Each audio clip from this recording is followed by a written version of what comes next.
Hello friends, once again I am here with a new topic, the difference among, between, among and amongst. Most of you would be aware of their meanings. Just see how we use these words in different sentences. See their uses here.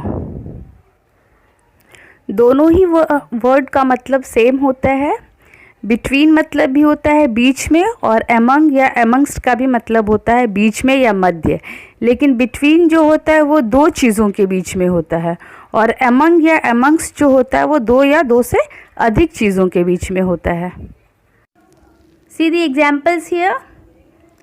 Between का examples देखेंगे हम पहले. I was standing between Ramesh and Mahesh. दो लोगों के बीच की बात कर रहे हैं तो हम बिटवीन का प्रयोग करेंगे. दूसरा एग्जाम्पल देखिए. I shall be here between 7 PM and 8 PM. है ना, दो समय की बात कर रहे हैं, दो समय के बीच के ड्यूरेशन की बात कर रहे हैं, तो यहाँ पे हम बिटवीन का प्रयोग करेंगे. थर्ड एग्जाम्पल देखिए. My house is located between the 2 roads. दो सड़क के बीच में मेरा घर स्थित है.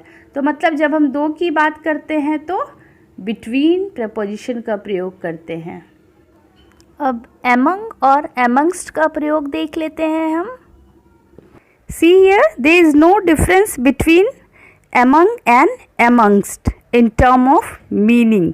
मतलब जब मतलब की बात करते हैं, अर्थ की बात करते हैं, तो दोनों में कोई अंतर नहीं है.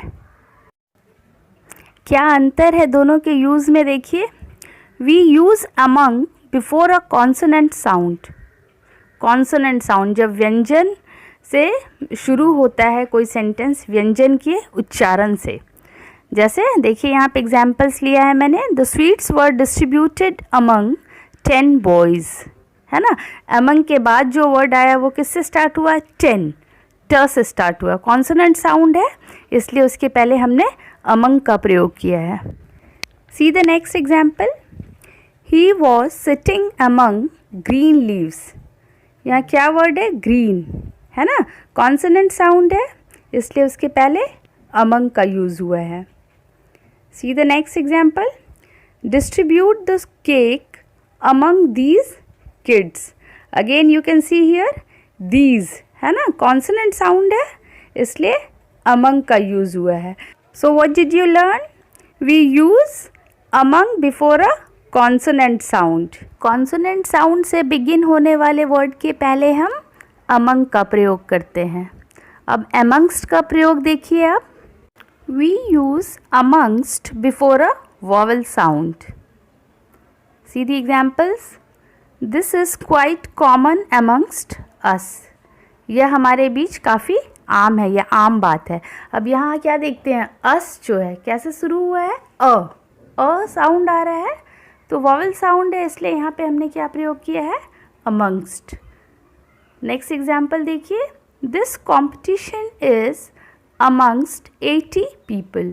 Again you can see vowel sound here, इसलिए हमने अमंगस्ट का प्रयोग किया है. 80 में वॉवल साउंड है ना, 80 ए से स्टार्ट हो रहा है. नेक्स्ट एग्जाम्पल देखिए. I can't find him amongst all the boys. Amongst all, O क्या है? वॉवल साउंड है, इसलिए अमंगस्ट का प्रयोग हुआ है. Now you can easily identify where to use among and where to use amongst. Now see some exception here. Now what is an exception? Exception in English grammar we say when we do not use or we do not follow the rules. So what is the exception here?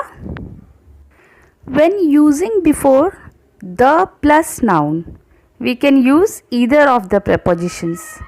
We can either use among or use amongst. Means both will be correct in such situations. See the examples. He is the tallest among or amongst the boys. यहाँ चूँकि हमने boys के पहले the का प्रयोग किया है, इसलिए among लिखेंगे तब भी सही होगा, amongst लिखेंगे तब भी उसका यूसेज यहाँ सही होगा.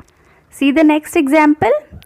Sarita is lost among or amongst the crowd. यहाँ भी आप देखेंगे कि crowd के पहले the का प्रयोग हो चुका है, इसलिए हम among भी यूज़ कर सकते हैं और amongst भी यूज़ कर सकते हैं.